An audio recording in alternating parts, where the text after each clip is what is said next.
Voilà, je l'annonçais, Agbeoumi Kodjo, candidat de la DMK à la dernière présidentielle et qui revendique toujours la victoire, vient de porter plainte en France.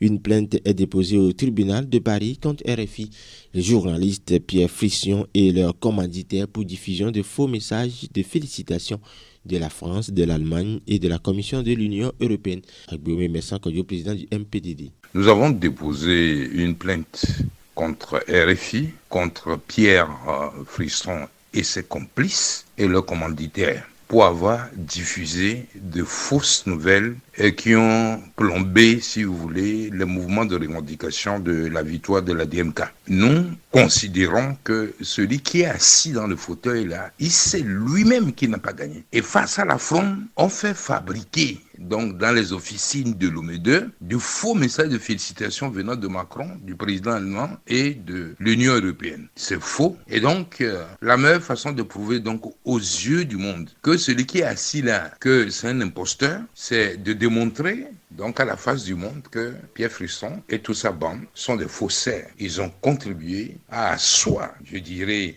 injustement, la dictature encore dans notre pays. Et donc, ce que nous attendons, c'est que c'est sûr qu'ils vont être condamnés parce que Frisson déjà a beaucoup de problèmes dans son service là-bas. Toute la direction dont RFI sait que de toute façon, il a joué à ce jeu en complicité avec son représentant local. Et donc, d'une manière ou d'une autre, ils sont sanctionnés. Et puis, en fait, il y a une gouvernance mondiale quand même. Si les gens pensent réellement du moins que celui qui est assis là-bas, donc, a volé, c'est sûr du moins qu'il y aura des injonctions de donner le pouvoir du peuple à celui que le peuple donc a désigné. Voilà ce que je pourrais dire. Mais ce qui est sûr, c'est qu'en fait, au niveau de l'OME2, ils ne dorment pas quand ils ont su que Pierre Frisson, de toute façon, est sanctionné dans ses services.